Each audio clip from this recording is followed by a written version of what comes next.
Hello everybody, and welcome back to the channel, and welcome to this very special live stream. I can see there's a few people in the chat. Come and say hello.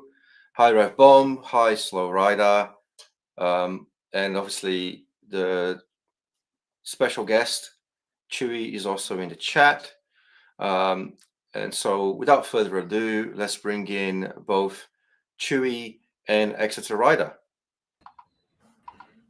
Hello, Noob. Hello, fellas. How are you? Good day. Good day, Noob. Good day, Steve. And it is good day to you, mate. It's good night here, but it's early on a Monday morning for you. So thank you very much for making the time to join us. Oh, thanks for having me, man. My pleasure. Oh, let's add Mr. Saddlebag 73. It looks like he has sorted out his technology. Hey, Saddle. Hello, my friends. G'day, Chewy. How are you, doing, mate? man? All right, mate. Very well. Good to have you. Good to see you. Good to see you. Right. So, indeed. So I've been chatting to you, Chewy, for a little while about coming on a live stream, and you've been traveling for a bit, and then I've been traveling for a bit, and so we finally found this convenient time for us. It's great to have you here. How are you doing? Yeah, I'm going very well, mate. I'm enjoying a life of holiday at the moment, or extended leave from work. So I'm just loving life. Is that voluntary? How what's the deal? Yeah, I cashed in all of my long service leave, and so 20 years in the same job, and now I will be unemployed as of the end of May to search for other endeavors. Okay. Well, that's very similar. Exciting times. Yeah. It's a similar situation to me. I'm kind of self-unemployed at the moment. Well, I'm working on something, but we're not getting paid at the moment. That's the drawback with not working, isn't it? Money. But I think long term is better to be your own boss. You know, you're in control of your own life. You stole the words from my mouth. I'm searching to take control of my own, I suppose, freedom of choice for a better, I can't think of words right now. It's still early. Maybe more coffee will help. Yeah. No restrictions, is there? If you're self-employed, there's no sort of barriers, is there? You just do what you want when you want, and yeah, you're your own success story, really. Yes and no, depending on what you choose, Steve. Yeah, for sure. One example where you can't really have freedom is my uncle was a dairy farmer, and cows do not milk themselves. So he was up at 4:30 every morning, and again every afternoon, no matter what time of year. That's 365 days a year, that job. It's a way of life. You say that, but I was recently at a farm in the Cotswolds. Well, I was staying in an Airbnb that was adjoined to a farm, and the lady said you should go out and check the corral. And we went to the corral, and these cows were milking themselves. What I mean by that is there was a machine, and the cows knew when the others were really full, they knew to go into this little enclosure. The doors would close behind them. This little thing would come underneath, automatically robotized, would find the others and milk them. And when it was done, it would open the gate and they'd walk off. That's amazing. I was like, I cannot believe what I am seeing. That is fantastic. But to go back to the original thing, I'm just trying to take some control of my life and my situation a bit more. I am tired of working for the man, but I'm in the education industry. I'm a school teacher, in case you didn't know that. I've tried to keep that pretty quiet from my channel, due to the fact that a lot of the students that I teach will follow you and chase you on socials and all of that kind of thing. Whereas now I'm not really employed, so it doesn't matter. I can say that I'm not a teacher anymore. I'm Chewy now. Yeah, I can have a mohawk. I can swear again, without any, I suppose, conflict of interest. Yeah, it's good. Would you be looking to pursue music then? as a career in any way? As much as I love parts of music, the music industry that I'm working in, which is the covers scene, playing pubs, clubs, weddings, parties, whatever, is not really what I got into music for in the first place. I played 20 years in original bands, and then the last 10 years I've been playing in covers shows, and it's kind of like working for the man again. You're just catering to other people's wants and needs. Whereas when you're an original musician playing the music that you write and create, you get a much greater sense of satisfaction, even though you don't get any money. So yeah, it's a tough one to say I would like to make that a career. If I were to teach music, then I could make a decent amount of money from doing that. But that's it breaks your heart to teach the same kid the same thing week after week because they don't practice. So it's kind of hard to. Very good. So okay. So no, I'm watch not the really space looking. then. Yeah, it's a bit open-ended.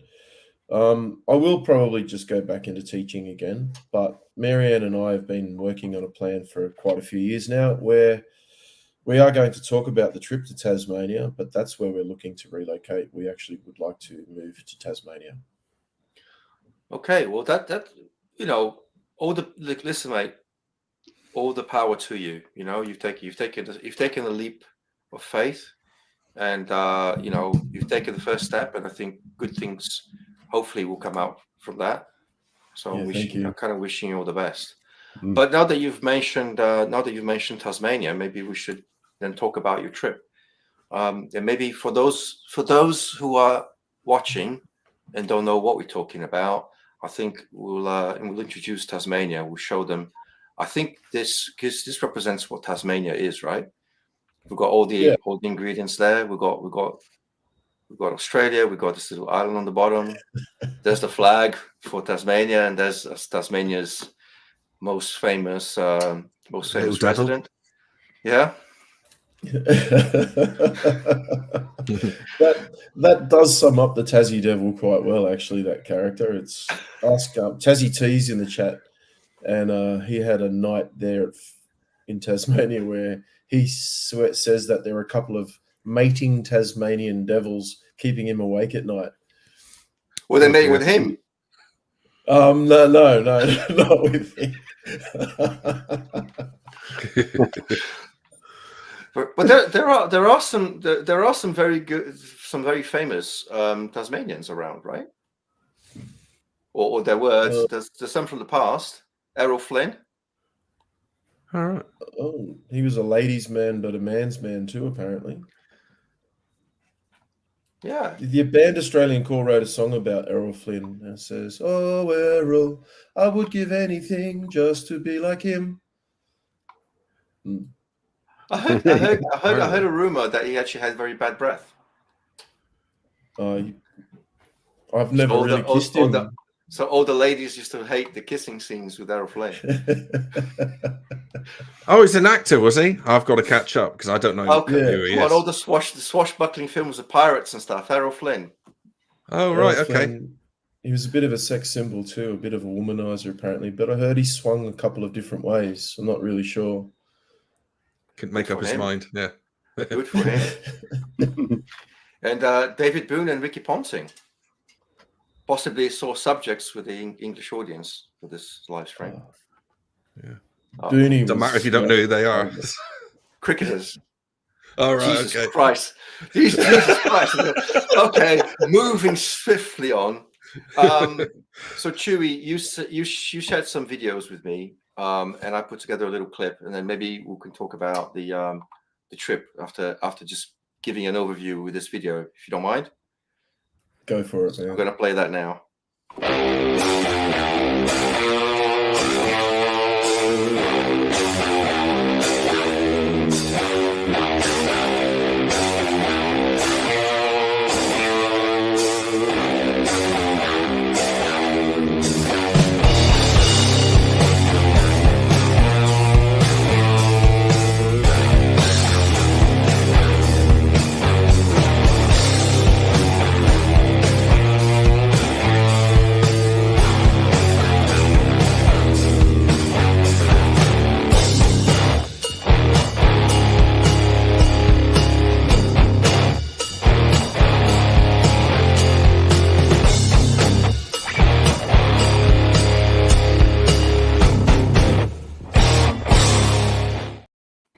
awesome.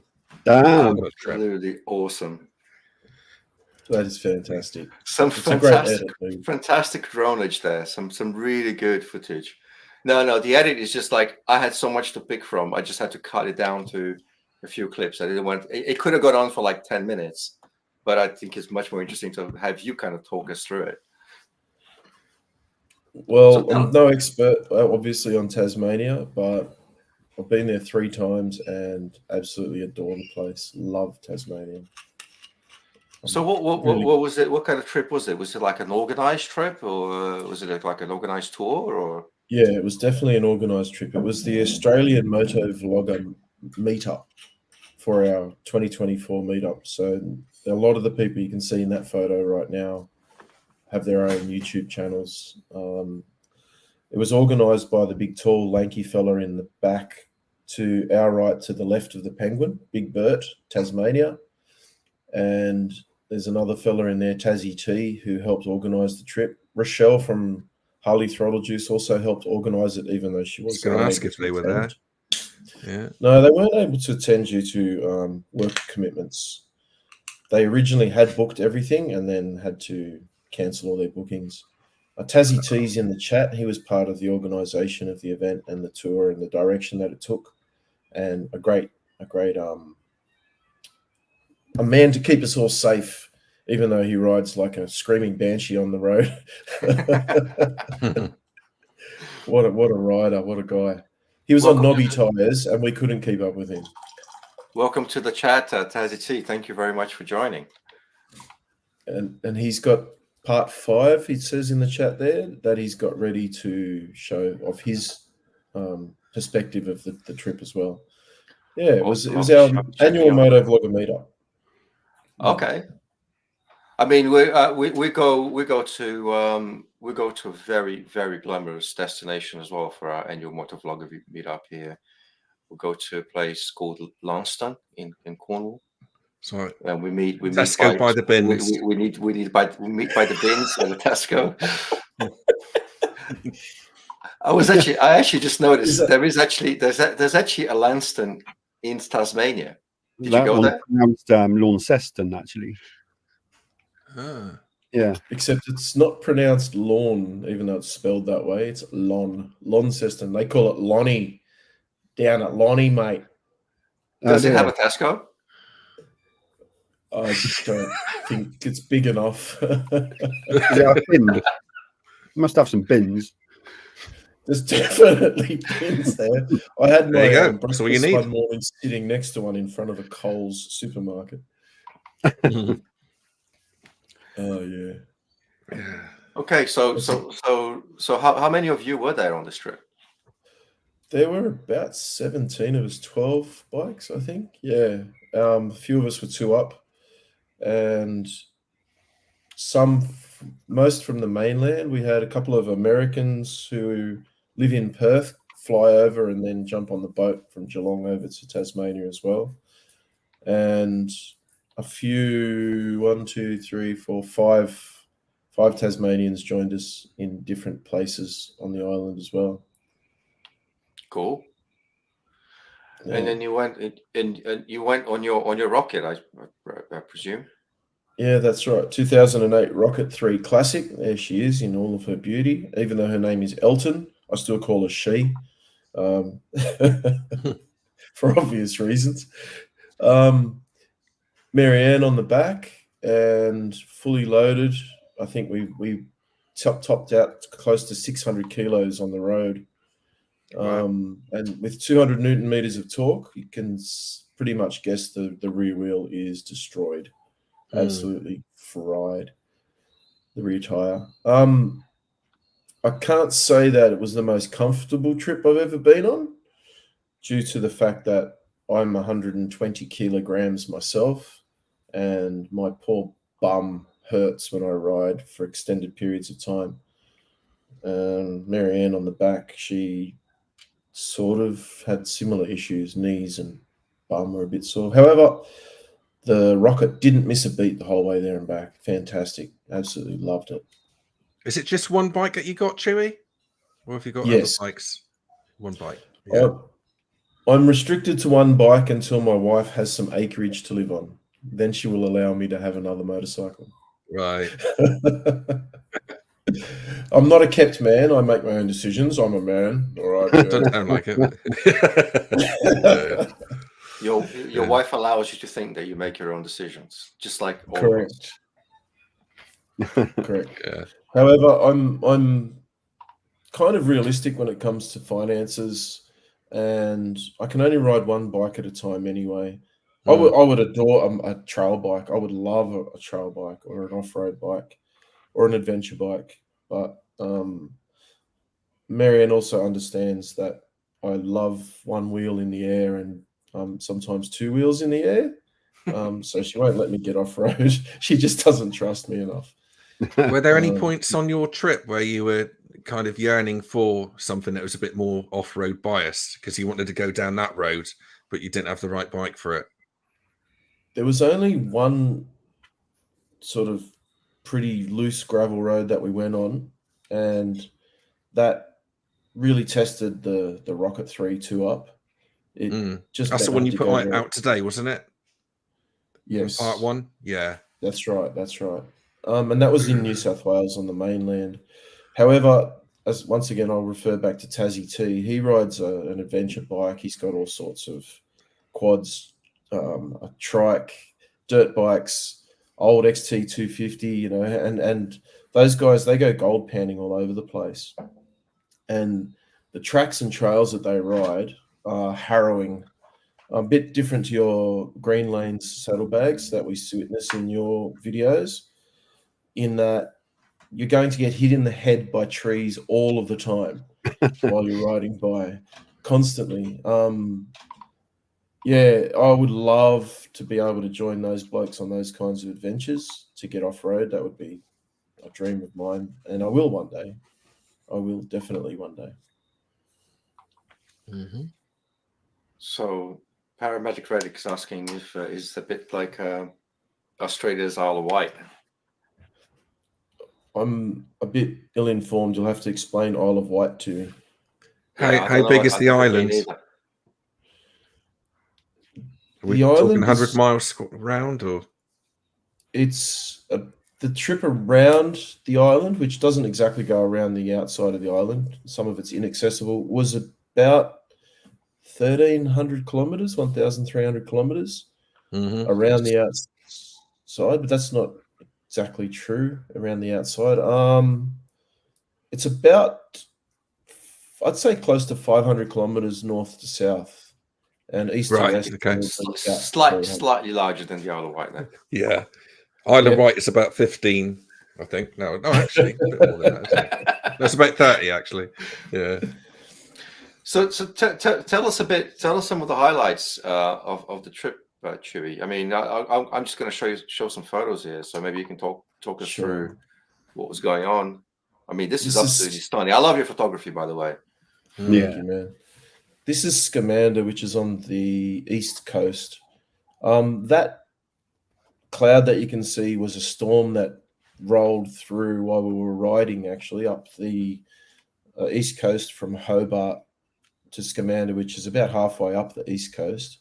And the wind was blowing us onto the wrong side of the road. There were a few hairy moments there, actually. It was a crazy storm that we experienced in terms of wind. It wasn't that it was strong wind, it was gusting.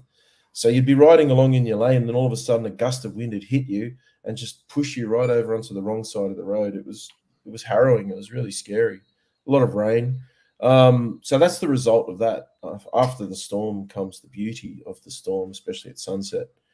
And we were lucky enough to witness some rainbows and a double rainbow, this beautiful sunset. So that's the east coast of Tasmania, which is a bit, it's not as rough and tough as the west coast. The west coast is inhospitable, very mountainous and rugged, and you can't really get around everywhere. There's your double rainbow in there. Yeah, there's a double rainbow. And the sunrise, actually, you're witnessing in the other two photos the next morning, which is beautiful. Yeah. I mean, stunning scenery. I mean, some of the photos you sent me. Oh, wow. This is day one. I can't remember the name of the dam, but there's a dam just to the right of the shot. This is the Strathgordon Dam, so the Gordon River, and that's Big Bert on the bridge there, on the dam wall. Spectacular, stunning. That day of riding was my favorite. It's a one-way. Sorry, it's not a one-way. It's a two-way road, but it basically leads to the dam and then back out, and it's about 90 kilometers of twists and turns and ups and downs and mountains and trees, and just stunning scenery the whole way, and didn't see one police officer. So you can imagine. It's the ones you don't see you want to worry about. Yeah, I think we saw 2 cops on the whole island the whole time I was around there for 5 days. I think I saw 2 police officers. So either they don't have many, or they're really good at being stealthy. Yeah, 1 speed camera and about 6 sets of lights on the whole island that I saw that we went through. That's a bit of an exaggeration, but from Launceston to Hobart, which is pretty much the north city to the south city, there's not 1 traffic light in between. It is spectacular. It's the best riding in Australia by far. That is at Hobart, and we're on top of a mountain which is 1.7. Tassie would know. He wrote the name of that lake is called Lake Macintosh. This is overlooking Hobart, looking south, and yeah, that just stands up over the city. It's an incredible mountain, worth the ride up. Yeah, it's good viewing up there. The bubblegum simulator kid is asking, flagged up by Dill. Would it be suitable to do that sort of trip on a Royal Enfield 350? Absolutely. Yep. The roads there are very few freeway type roads, so you're not on the dual carriageways. Lots of, as long as you like going around corners and up and down hills, then you'll love Tasmania. Yeah. Round corners and up and down hills. Let me check. Yeah, I like that. Yeah. As long as we were saying to Big Bird on the way after the first, I said, "So Bert, are there any straight roads in Tasmania? Can you take us on a straight road, mate?" And he goes, we'll get to one of them in a couple of days, mate." Very good. There are so many great photos. This looks like some kind of like a radio station. Yeah, Mount Wellington again, and I'm not exactly sure what the people in that building were doing working there, but I don't know, brainwashing people with propaganda, maybe. I'm not sure. It seems to be a very popular job these days. This is the Great Lake Yingina. I call it Yingina. I'm not sure if that's how you pronounce it. Yangina. And you gotta be careful with how you pronounce that. Yeah. Not mangina. That was just Marianne and I. We had a free day before we got on the boat, and we decided to head that way, not too far from Devonport, which is at the north. And yeah, it was beautiful day together. It was the only day where we could sort of pick our own direction, I suppose, on the trip. Now, this is Port Arthur, which is down the very south of the island, south of Hobart, which is our, you people would know more about this than us. We're the convicts. We're the result of the crime from England, and this is where they chuck them. This is where they put all of the convicts that came over. We've got plenty more over here, to be honest. We're quite busy over here, so chuck you a few more. You have a large population compared to us. We're still under 25 million, I think, in Australia. Yeah. Port Arthur was also the site of Australia's biggest mass murder shooting, where Martin Bryant went on a rampage with a gun and killed 28, I think I said, Noob. Is that what I said yesterday? I can't remember. About 28 people. So this site has got a lot of turbulent history and a lot of emotion, a lot of dark feeling. That's the guy I'm talking about. Looks like a surfer. He just looks like an ordinary human, but That's what they said. That's what they say about all serial killers, isn't it? He was just so nice and quiet, great neighbor, never gave us any trouble. As a consequence, the Australian gun laws changed overnight, basically, and they recalled every single weapon in the country. They just burnt them all. They destroyed, I don't know how many thousands of guns, but that was when it became illegal to have a gun in Australia without a license. After that, so before that, you could just have a gun without a license. Yeah, it was a bit like what age are we West. talking here? What, 90s or early 2000s? 96, wasn't it? Yes, 96. Oh yeah, 1996. I'm not sure how long you people in the UK have had those laws, but yeah, we followed suit very quickly. I think there was something similar here. It was the Hungerford, wasn't it? There was a guy who went on a shooting spree at a school. I can't remember that one. Okay. Yeah, Michael Ryan, was it? Right. Well, I think there were already gun laws in before then, wasn't there? Probably just became stricter then. Yeah. I remember there was a big amnesty in the 80s, in the mid 80s, where you could hand in your gun, you know, even if it was just a mantelpiece object and it was disabled, you could still take it in, because we used to have I can't remember how my dad got it now, but he had a big shotgun sort of, it never fired it. I don't even think it worked, but he still handed it in, and that was probably around 87, I would say, somewhere around there. Yeah, I think you're still allowed to have like shotguns if you live in a farm and if you have to do pest control and all that kind of stuff. Yeah, right? if they're locked up and licensed. Yeah. Paramedic rate is corrected me. It's Hungerford and Dunblane. Oh, was in Scotland, Dunblane, I mean, you can still have hunting rifles if you have the right license. Yeah. Yeah, but I think the guy, I forgot his name now, mate. He had like an automatic weapon. I read some of the background. He was like, he had mental issues, but then he became involved with this woman who was a lottery winner, and then she died in a car accident. He inherited all the fortune, so he had a lot of money. And then he just flipped one day and just went on the shooting spree, and it's never been explained why he did it. Rev wrote in there about something similar. Shotguns were dropped to 3 shots. Automatic weapons got banned. Yeah. Oh, right. Oh, okay. Yeah.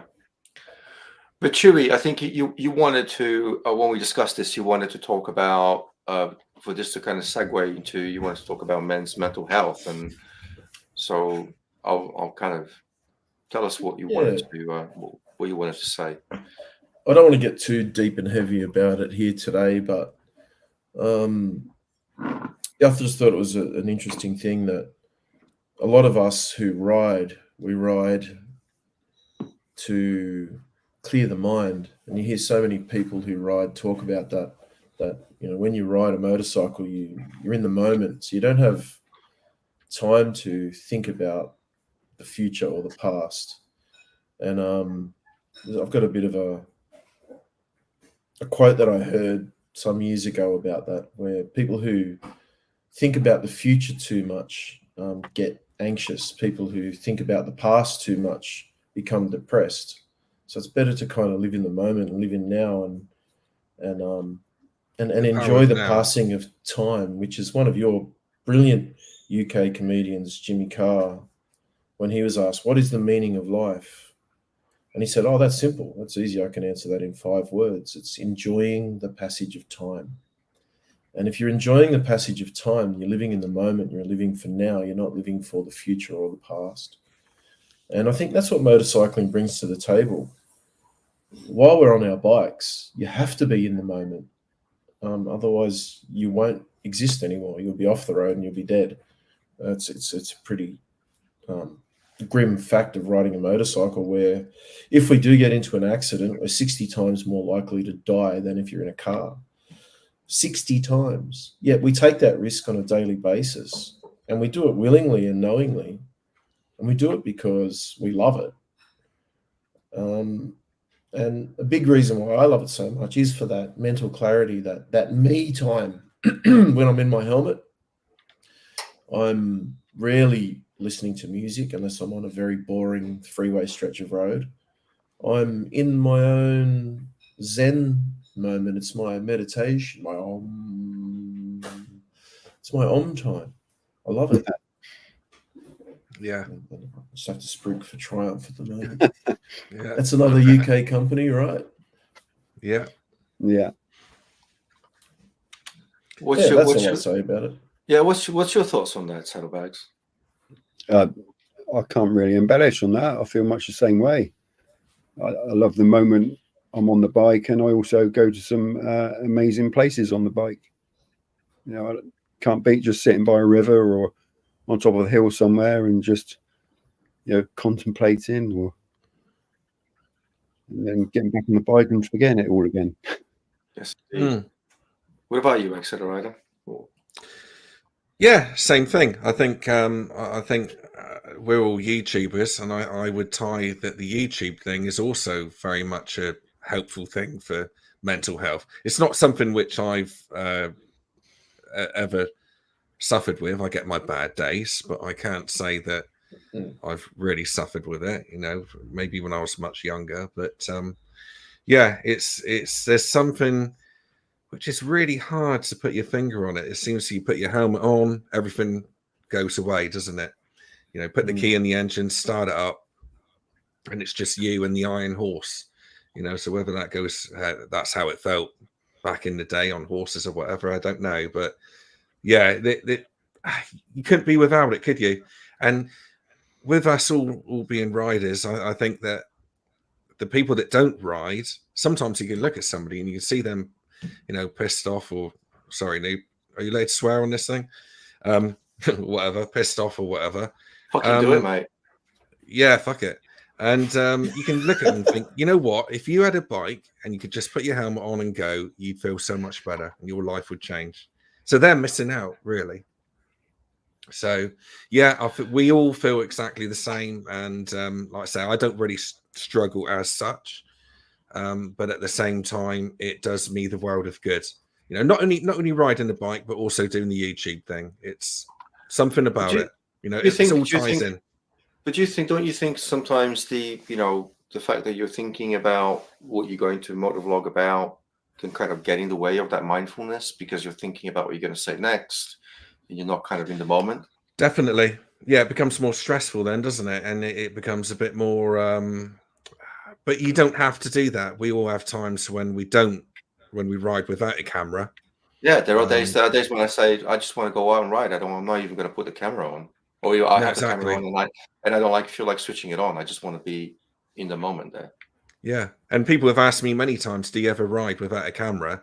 And my instant answer is I don't think that I do, but in fact, yes, I do, more than what I know. But even when I'm riding without a camera, I've got that. And this is probably just me, but I got that thought all the time. I thought, well, I could be filming this now. I want to make a diary of this trip because I'm loving it so much. A classic case of that is me and a mate of mine will often go down to Torquay, which is about 30 miles away, about 20 miles away from me. And it's always a beautiful ride, you know, beautiful scenery, nice little coves that we go to. And quite often I want to film that, and I will do sometime, but I never do because I'm with him and he isn't a YouTuber. So, you know, but yeah, there's so much to be said for, you know, riding a bike, and all these people that say, well, I wouldn't do that because it's too dangerous. Well, you know, you're missing out, mate, you know, because whatever you do in life, you're on a knife edge all the time. You know, we could walk out tomorrow, something could happen. You just don't know, do you? So if you maximize out every day, and part of that is riding a bike, then I'm in. Yeah, well, I mean, what you know, is that's the point, isn't it? I think a lot of people do other things for mental health. They'll do meditation or they'll practice mindfulness. I think going out on your motorcycle is doing exactly that. You're being mindful. You're living for that moment. You have to concentrate. You can't be thinking about what your asshole boss said to you and the bill that you have to pay tomorrow. You have to be focused on that moment. So everything gets shut off, and it's like that mental hygiene. It's just you, the sound of the road or whatever you're listening to. You just have to shut everything off. So it's that time to kind of reset that. It's totally magical. I mean, even down to the physics of it, keeping a 300 kilogram bike up like that is just, you're already in a special zone, aren't you? Being able to do that. So, yeah, I agree, fantastic. Steve. One other little line that I heard, I can't remember where, someone said on the trip, you never see a motorcycle parked in front of a psychiatrist's office. Can't afford it. Yeah. But I will say this. So I was actually, as part of the IAM, we were invited to watch a webinar. There is a group in the UK called Mental Health Motorbike, and they are mental health first aiders. So you can actually get yourself some training and a qualification to become a mental health first aider, which is not the same thing as a mental health counselor. It's just somebody who is able to identify somebody who might be having a mental health issue. Maybe you're on a ride with someone, or you meet somebody at a place, and there are apparently signs. I haven't done the training, so I'm just talking a little bit out of my arse here at the moment. But you supposedly can identify some signs, and you might be able to kind of reach out to that person and offer a way for them to talk about, and then introduce them into something that's going to help them with that. Yeah. So I think, that's something that I'm thinking about doing, but it's something that I would encourage people to do. It would they have some kind of subsidized training as well. It's delivered by a mental health first aid training company, but if you do it through Mental Health Motorbikes, and I'll put some links in the description, the video description later on, if people want to watch. People who are watching this are curious, I'll put some links. So yeah, I tell you what I do like as well is that I've got one friend which I can certainly think about that I ride with. I won't say who it is, obviously, but and another one as well. And they both had kind of issues over the years. One of them has only just started riding. I think it was last year, maybe the year before, and you can tell that it's instantly changed every aspect of his life. Down to weekends, he'll go out for a ride without fail. If he's feeling on a downer, which is quite often, he'll go out for a ride and he'll come back. The texts that I get back then are utterly different than what they were before he went out for a ride. So it proves that it does help people in so many ways. And also, like all us guys here, I mean, we're speaking to somebody on the other side of the bloody world, here, and even that itself, being in the same group, all YouTubers, all creative people in one way or another, and it brings people together that are on the same wavelength as you. Because I've got friends which I've known since school, which I could walk into a room with them now, and I think if I met you now, you probably wouldn't be me mate. Whereas if I met with you guys, I'm instantly going to be chatting straight away. So No and as I stopping said you. before, like when you go to a party and you're looking around thinking, oh shit, I don't know who to speak to here, and then somebody would come over and say, oh, he's got a bike over there, and that's it, that's the party sorted. Then for the next hour you're talking about motorbikes, aren't you? So I think there's also there's a lot to be said for that, and how amazing is it, that we live in an age where we can be talking to somebody on the other side of the world, and through the magic of technology, Chewie, they've even turned you the right way around. It's incredible. yeah. I mean, when I was growing up, having a satellite transmission was a whole endeavor. When you're watching a World Cup match and they had like a 10-second countdown for the satellite link to be established. Yeah, we're so Collins on Concord. They're so privileged and grateful to live in a world where we can actually connect like this. It's amazing. But I totally agree. And Exeter Rider, you and I have been talking kind of offline, and that it can be a struggle sometimes for any of us.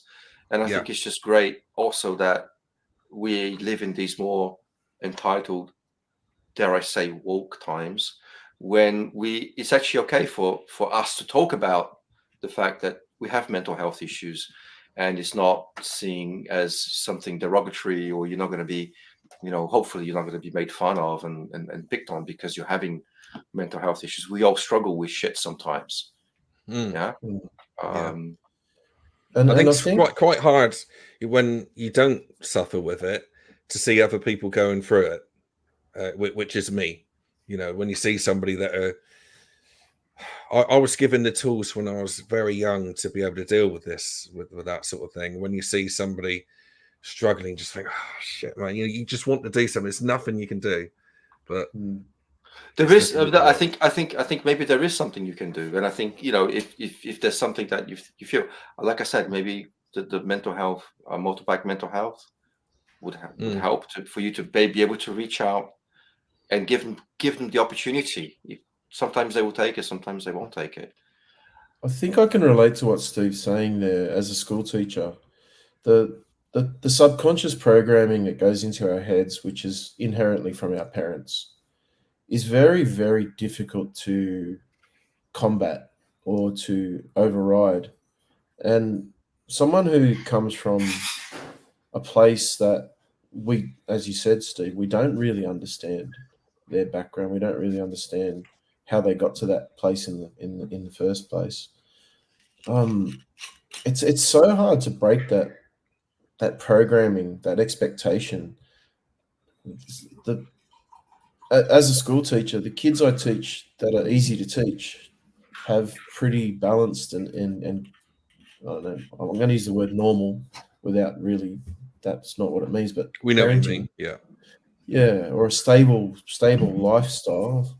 But the ones that are hard and tough, I'd say more than 9 times out of 10 come from a pretty unstable home life or family life. And that has such a big part to play. I've got so many dead friends who've committed suicide from my year group at school and the year just 1 year above and 1 year below. I think we're up to about 14 or 15 now. Wow. That have either died from drug overdoses or suicide. And they're all people that I knew directly and grew up with and hung out with and played sports with. And they were relatively normal. But there was still something in their life that made them unhappy. And if you trace it back far enough, a lot of that comes down to their home life and their family life. Yeah, it all begins when you're a kid, for sure. Yeah, it gives you that aspect of the world, and I mean, there are chemical things which can have a factor as well. But I think, generally speaking, I think a lot of it is down to how you're programmed as a kid, and how you deal with it, and how the parents deal with it, and how they deal with you after, when they found out that you've got the issues. Yeah, I've been there. I come out the other side. I got the tools. Thank God I did, because it's made, life later on in life, much more tolerable. Yeah. Another part of that is being male in our society, where we are, as you said, we can talk about this now, Noob. But when I was a kid, I wasn't allowed to talk about it. I was the younger brother. I've got 3 older brothers. And if I ever cried or complained or whinged or tried to express my feelings, I was a fag or a puff. Stop being a puff, And I was like, that's not the way it is. And I make a point of hugging my friends, no matter who they are. I hug all the male friends that I have when I see them, because when I was a kid, you weren't allowed to do that.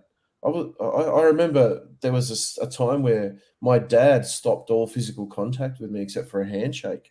And I was like, but it's my dad. I want to hug my dad. Yeah. I want to give him a kiss on the cheek. I want to get a kiss on the cheek from my dad. What's wrong with that? There's nothing wrong with that. But society says when you reach your puberty ages as a boy, you're now a man. You're not allowed to cry. You're not allowed to show feelings. You're not allowed to hug other men. No, that's not the done thing. But you know what?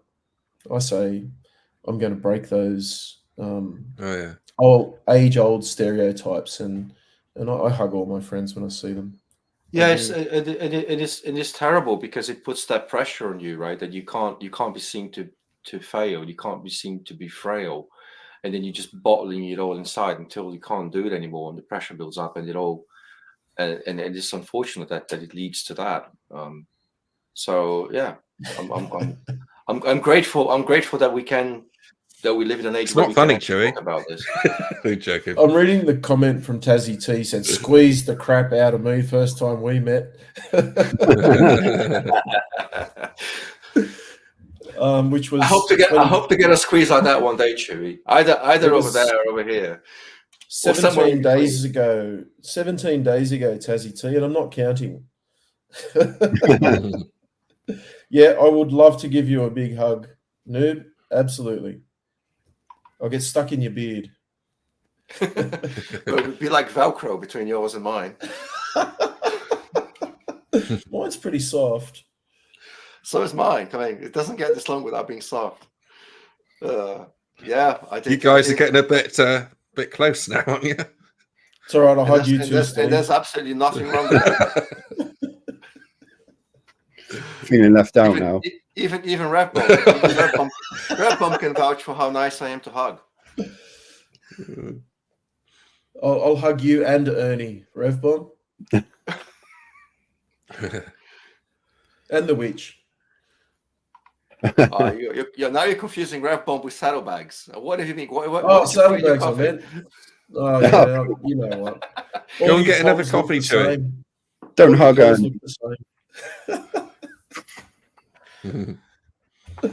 Cool. You know what I mean. You know what I mean. Yeah, absolutely. And so was there anything else like on the Martin Bryant thing that you wanted to bring up, or is no, it just I just thought it was a good segue into what I think motorcycling does for us. In general, we all have that. Not all. I can speak for myself. I have that when I ride. I use it to clear my head. I use it as a distraction from my everyday life or the responsible adult life, if you know what I mean. I always feel like a child when I get out on the bike. I feel excited. I feel like I'm doing something naughty or wrong. And then I love that childlike feeling of going, woohoo. Yeah. I tell you what I like as well is when you go to work, and I like the feeling of waking up in the morning and thinking, oh, not again. And then, I'm riding my bike today. And then you ride your bike to work. And then all day you're thinking, I'm going to ride home in a minute. Yeah. And that's just brilliant. Certainly in summer. Just absolutely fantastic. Yeah. I just wanted to highlight the comment here from Bended Man UK about exercising and walking. Although I just watched his video on the weekend where he's up Mount 80 and didn't look like he was enjoying the walk too much. Struggling a little bit, struggling to keep up with Caro. Sometimes it's the pleasure after the event, isn't it? The satisfaction of getting it done. Yeah, absolutely. Oh, look, there's a threat here. Oh.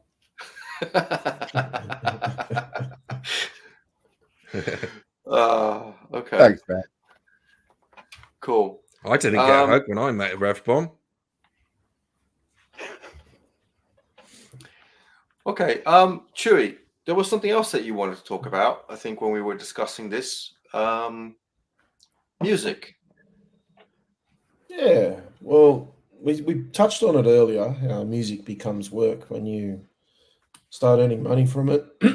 But obviously music is something that has been a big part of my life ever since childhood. And it all started by playing the pots and pans with chopsticks to ABBA songs with my eldest sister singing with a hairbrush.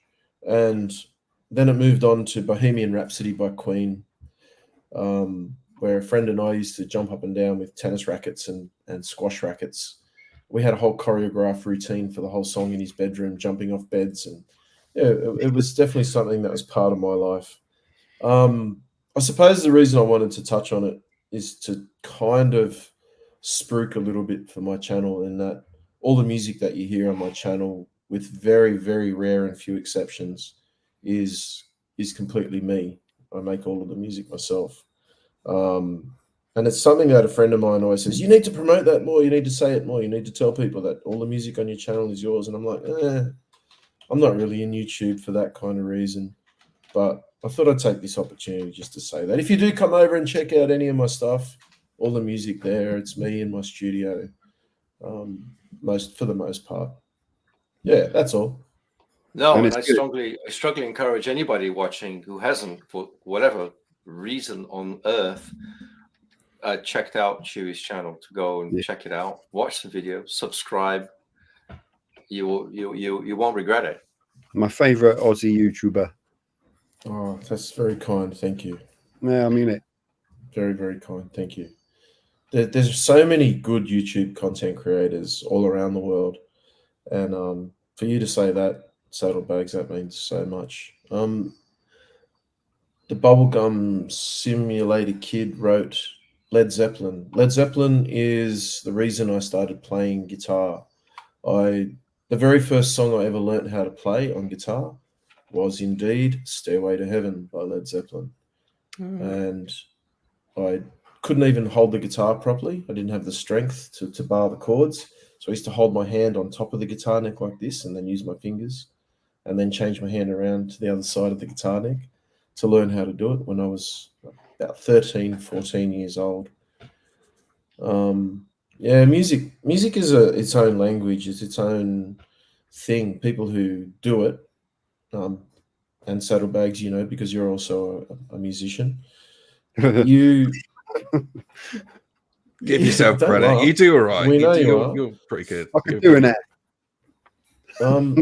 I can do It's F4. another F4. Is that a chord? Augmented. An F augmented. Yeah, I know what you mean. Yeah, it brings people together as well, and it's a language of emotion and feeling. And I suppose for me, that's when I talked about the mental health and stuff. Emotion and feeling is a big reason why I maintained music for so many years. I'm a 50-year-old man, and I've been playing music for 36 years, and I still love doing it in certain contexts. I think that needs to be pushed, though, Chewie. I think you're so talented, and I've only seen a couple of your videos where you're playing, but when you play, it is absolutely, it's mustard. It's really, really good, and I can see why other people were saying, well, why don't you do more of it? Because if you got that talent, you know, then you're onto something, aren't you? But yeah, it's really good what you do. I love the old traveling Chewberry. You should do more of that. Absolutely, 100%.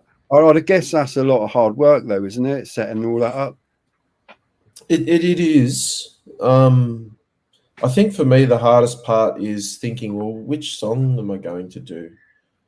I really would love to do original songs that I've written, but the reality of that is, in terms of the general public, no one really cares about your original music that you write. They only want to hear songs that they are familiar with or that they know, which is why the covers scene is so huge here in Sydney.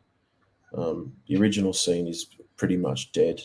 For How does that work music. with YouTube if you do covers? Because they can still pick up that it's a yeah, cover, that's can't they? right. Yeah, And you how get a does that work? notification. But if it's a cover, it's your own performance of it. That's all right, isn't it? No, they still flag it as an owned video. So the company that has the publishing rights to that video will take any revenue that video makes. Or I think they've changed that now to a sharing function where you'll get some of it and they'll get some of it. Yeah, but that's only on certain videos, isn't it? If it's your own performance of it, then you're not playing somebody else's creative You are, because work. you're playing the words. They own the melody, If you sing and it. that's what they find. They find the melody. The geez. computer algorithm detects melodies, which is amazing. In Australian copyright, there's performance royalties, there's writing royalties, and if you use someone else's material, no matter what it is, it's their intellectual property. And if you use their intellectual property, then that's copyright infringement. A common myth is that even if you play 10 seconds of a song, for example, as long as it's no more than 10 seconds, then it's not copyrightable. That's rubbish. As soon as you play a second of it, then you can get a strike. I used 3 seconds of a Van Halen riff in one of my videos many years ago, and it immediately got claimed by the company, the whole video. Yeah. And quite often it's not a copyright strike, but they'll just say that they recognized it and they'll move any money on, won't they? Because I've had that Okay, And it's a bit of a wild west with the whole copyright. There's a lot of people, a lot of big companies like copywriting everything, copywriting all sorts of words. I watched a video on YouTube about that the other day. I can't remember where it was. I'll try to find it. But yeah, I mean, I'm not as talented as Saddlebags or Chewy on the music scene. I mean, my mum maybe studied piano for many years, and because I was made to do it, I absolutely hated it at the end and didn't want to ever do it again. But so I have to do with finding some kind of royalty-free content to put on my videos when I want music. And there's some out there, but I'd much prefer to have something kind of original.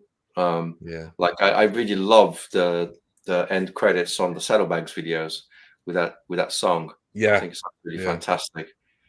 That was written for me, but somebody else wrote that actually and played it. That's not me. No, I know it's not you. It's too good. Oh, okay. Cool. Yeah. It's a nice thing to have, though, isn't it? Your own outro or your own intro. That's nice. But I have had people ask me if it was me playing it before, but it's not. Yeah. I was hoping quietly that it was you because it's really good. Yeah, it's way better than I could do it. So. I've had a few Rev people Brom just out. said if I might pick up on this, go up the comments a bit. He mentioned about you getting 1,000 subscribers.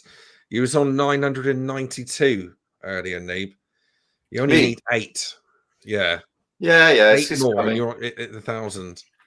That would be nice. That'd be nice to get. Oh, be lovely, wouldn't it? It's been such a long ride to get to 1,000, as you know, it was for all of us. But just enjoy the journey, mate. Enjoy the journey because you know, that's what you got to do. 100%. But it's still nice to hit 1K, isn't it? Yeah. Andy's correcting you. It's only 991. You're inflating my subscriber count by 1. Okay. So don't do that. Don't do that. I thought it would sound better. I don't want to brag, you know. Yeah, 992 definitely sounds better than 991. So there was a question some questions about favorite music. Nice one, Tazzy. Yeah, you got another sub. Thank you very much. Thank you very much. You mentioned Slash. Sorry. Yeah, go for it. I was going to say the last band I went to see was actually the Australian Pink Floyd. Oh, wow. They're good, aren't they? Yeah, really good. Yeah. Fantastic. I haven't seen them, but a friend of mine's into Pink Floyd, and he said they're just as good as Pink Floyd themselves. I went to see The Wall with Roger Waters. Absolutely phenomenal. Wow. I loved everything about it. In terms of the question, what kind of music are you guys into? I am a music slut.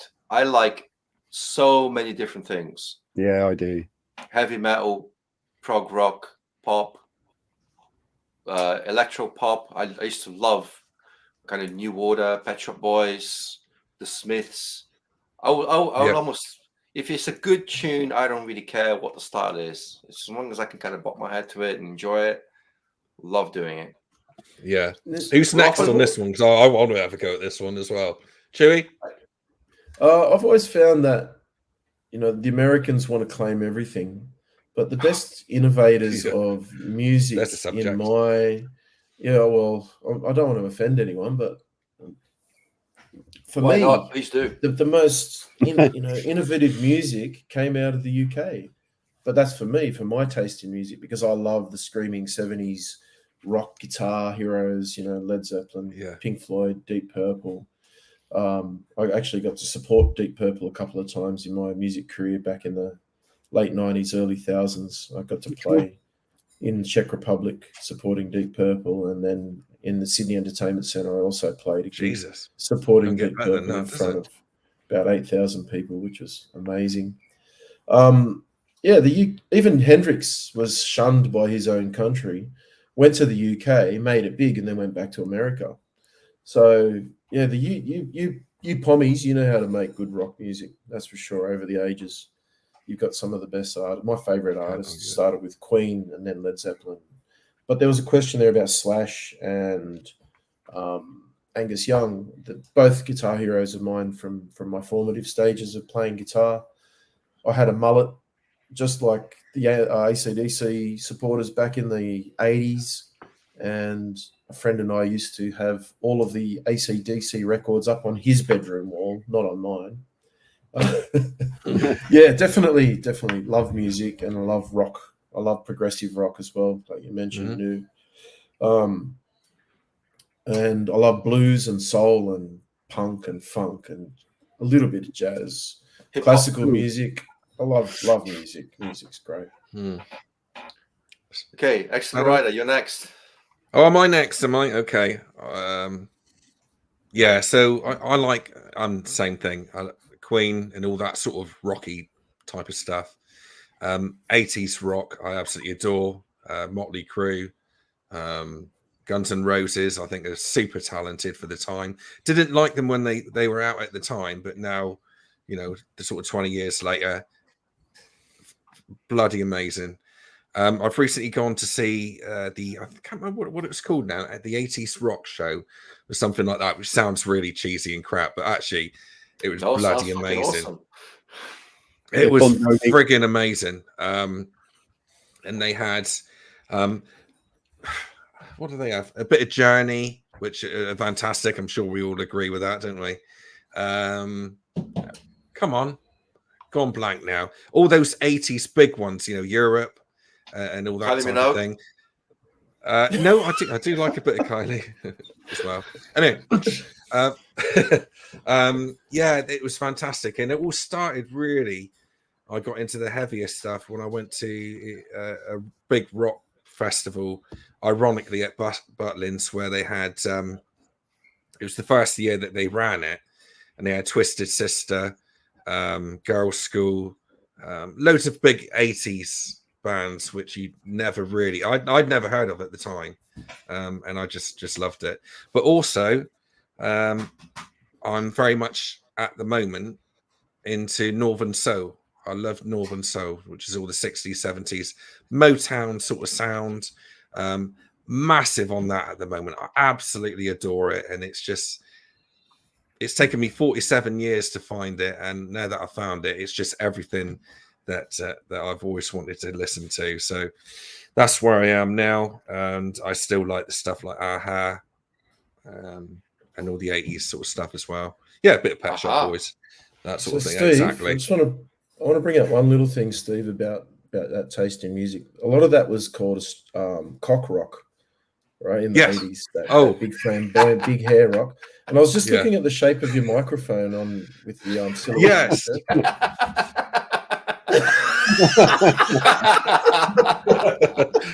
I know.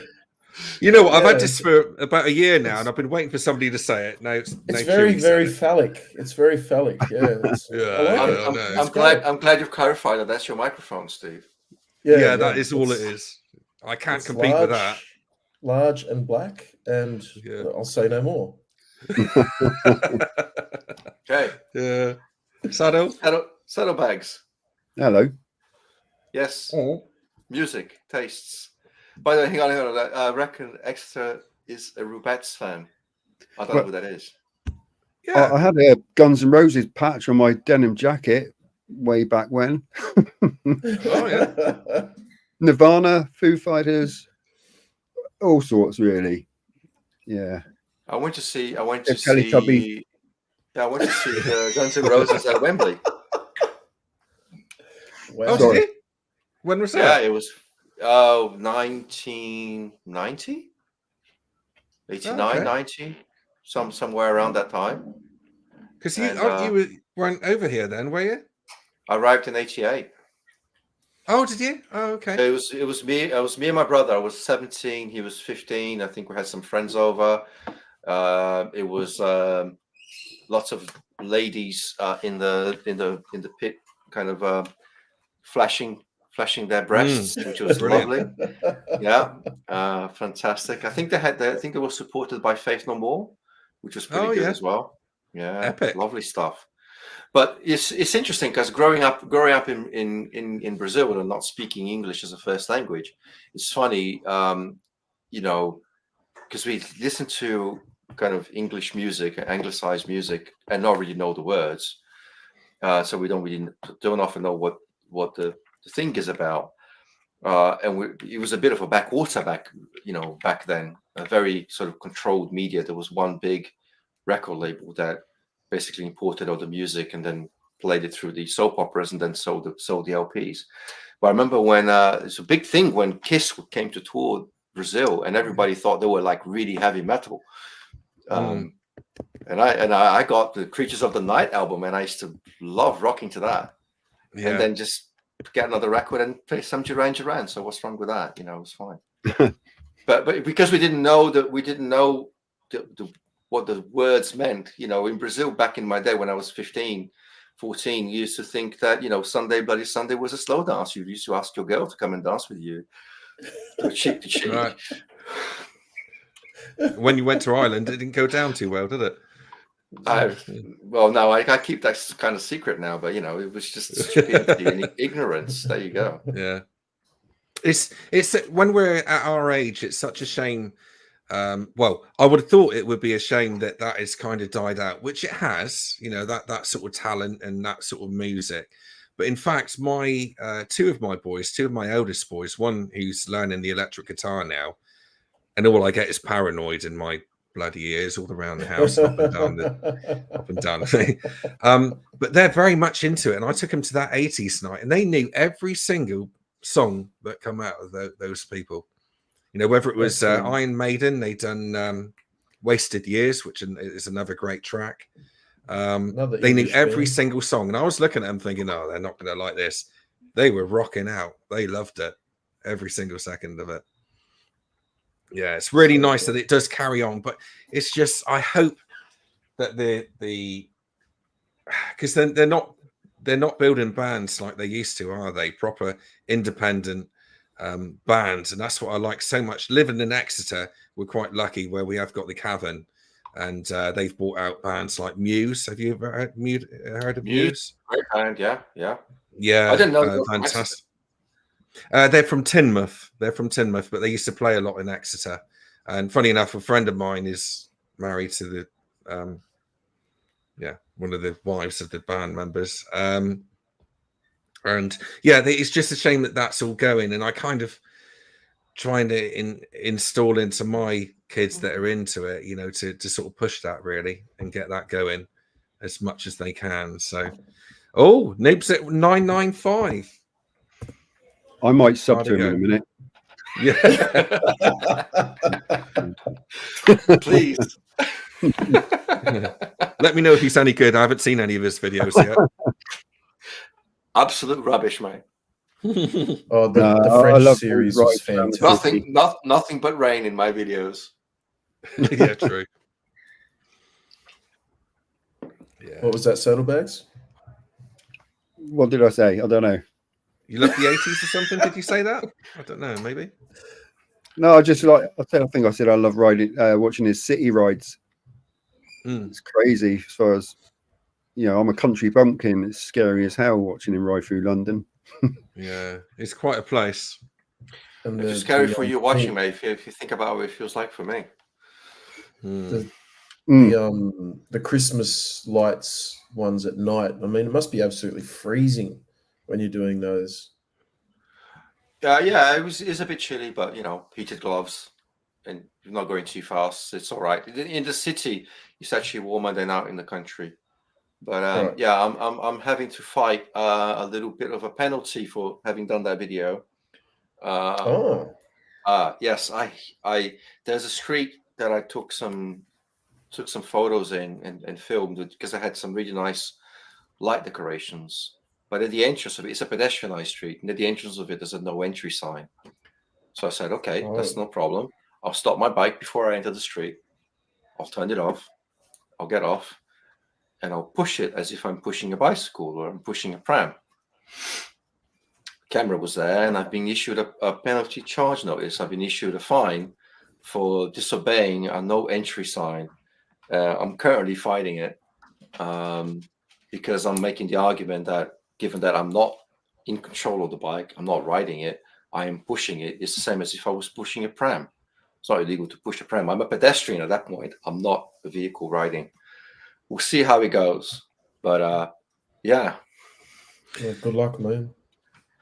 Can I just say as well that I think that is one big thing, and I don't know what it's like where you are, Chewy, with the whole mental health thing, is that everybody is on your back these days trying to make a buck out of you, aren't they? Now, obviously, I've made videos on the LTN areas.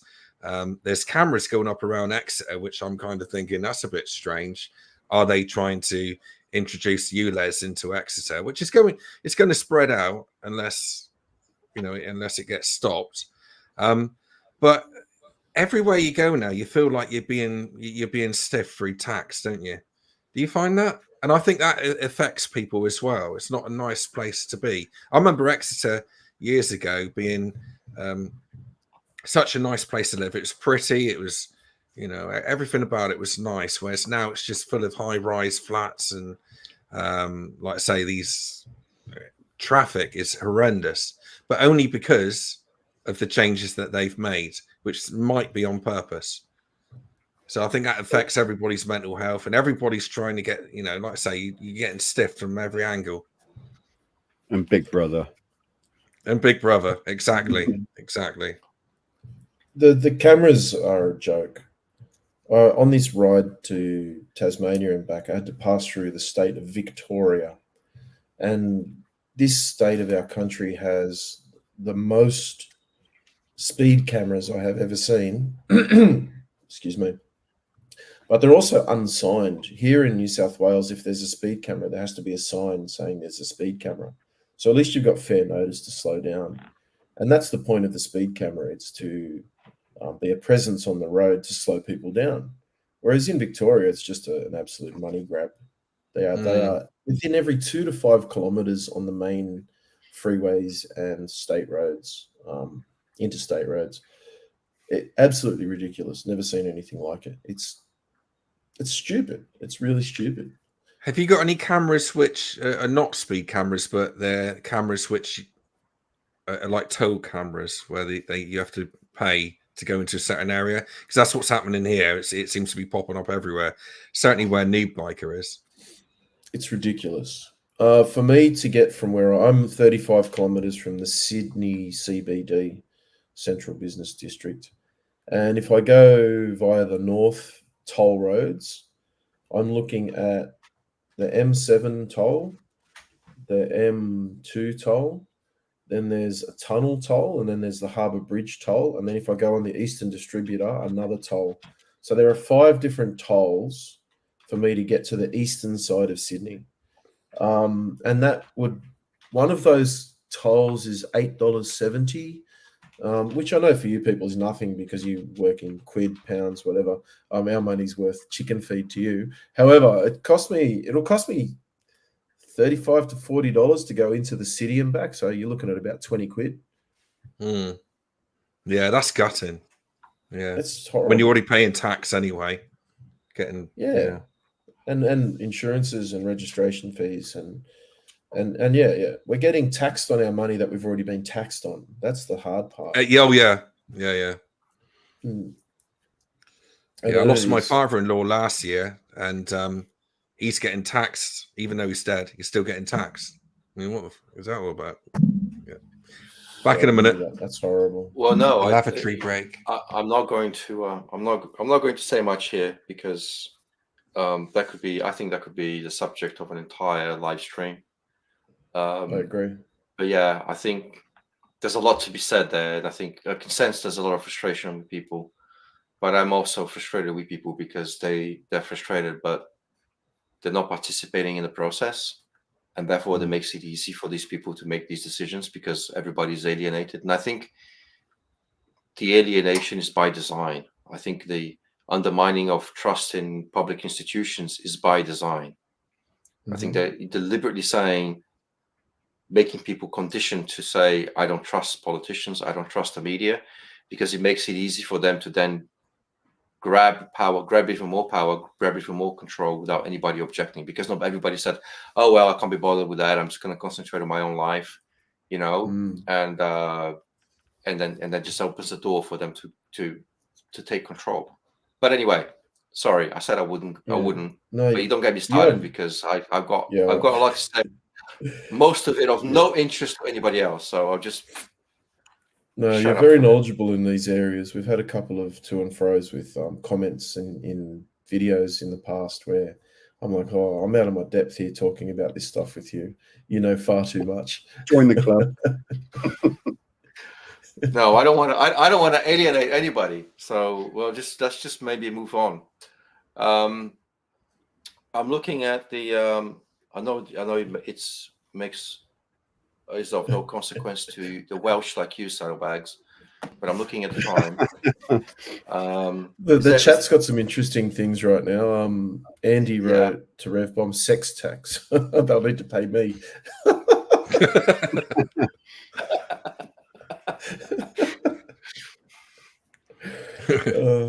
That's funny. Well, I mean, that is another issue, right? Birth rates and population decline in Europe, but we could talk about that in a separate live stream as well. Yeah, they'll need to pay me. That'll be a deep one. Will it? Like the sex tax? Well, we're with you involved, yeah. Was that a double entendre? It will be a deep one, or am I reading too much into it? Yeah. Okay. What about hugs though? They're all right. Yeah. Free hugs. Yeah. Free hugs are the way forward. I disagree, Rev Bomb. I think it counts. It doesn't count when you're alone. I think it does. You're doing it with Mrs. Palmer and her 5 daughters, you know. It's 95% of my sex life, so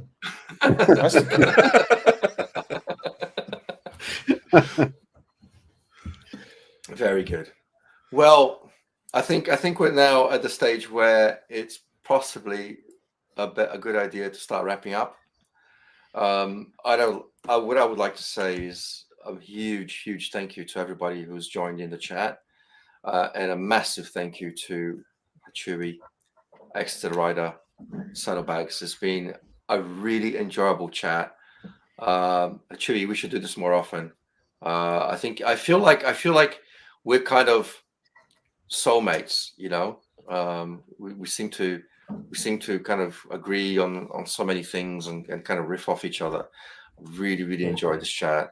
I'm really glad that we were able to find like a nice time to kind of bring you in, because I know it's a bit of a logistical challenge given the 11-hour time zone difference, but I think it was worth it. I really enjoyed it. I had a great time. I'd be willing to get up earlier to participate in this again, that's for sure, mate. So if you wanted to put it at an earlier time for you, careful what you wish for, because I will do it. We're on daylight saving time as well, so it'll change as well. We'll get another hour. I don't know which other way, but yeah, it doesn't matter. That's all cool. Oh, so are you going to go back an hour? Yes. And we're going to go forward an hour, so that will make the time difference 9, which will make it easier. So we'll do it again in the summer, or summer over here, winter over there. Cool. By the way, come on, rub it in, and make us all feel absolutely awful. Tell us what the temperatures are like there.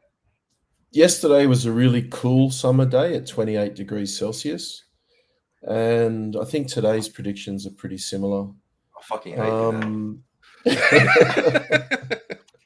It was 20 degrees when I woke up this morning, so perfect, absolutely perfect. It does get very hot though. You wouldn't really want to be. Oh, you poor thing. Yeah, I feel for you. It gets to dangerous. It was 4 degrees this morning, mate. We get 2 days of above 20 degrees in England, and that's about it. Yeah, I know. I say to everybody, summer is my favorite day of the year. Yeah. Yeah. You had some heat waves there recently. Tassie said it's 34 here in Tasmania at the moment. Far out. That's a heat wave as well. Yeah, but we shut down in the UK. Anything above 25 degrees, we say, no, that's it. Everybody indoors. Yeah, we had a day here that was 47 Celsius or 46.7 a couple of years ago, and in summertime generally we'll get Cheers, up to Bandit. Bandit's off. Yeah. I see. Cheers, Richard. Thank you. Thanks, man. Yeah, it can get so hot that it's not comfortable to be outside. That's for sure. You don't want to ride when it's over 40 degrees Celsius. It's not pleasant at all. But anything up to about that, Yeah, it's great. So, and NDGSA Tractor saying he just never saw this live advertised. I don't know what else I could have done. I published, I think, on Saturday morning. I put a community post up. I put a post on Instagram. I put a post on Facebook. Extra right, I put a post. Put a post up on YouTube. Maybe you're not subscribed, Andy. You need to watch the community posts. You know, I think it's a you problem. I'm just kidding. Yeah, I don't know what else to do, but yeah. Right. Okay. So you're on 996 subscribers. Apparently so, yeah. 4 more. So, Wouldn't that be nice to have a live 1000k sub rate? Just 4 people. Awesome. If we stay here long enough, it will happen. I don't mind. Yeah. I can stay here for hours. 3 days talking about all kinds of shit. And yeah. Imagine that. Wouldn't that be nice to get 1,000 subs on this recorded show? Come on, people, subscribe. Watch more. Yeah, no, thank you guys. Thank you very much. I appreciate you've all been very supportive at all times of my little venture, my little channel on YouTube. I really appreciate it, and I appreciate everybody who's been in the comments. So yeah, I think until the next time, I think it's probably a good time for us to wrap this up. Plus, I need to go to the loo. So well done, Noob. Well done, mate. Yeah, mate. Really fantastic. Really good to see you, Chewie. Really nice to meet you, mate. And you. Okay, thanks everybody. You guys stay on for a second, but thanks everybody who's watched, and until the next time, it's thanks everyone. Bye. Appreciate it. Bye. Cheers. Thanks, Noob.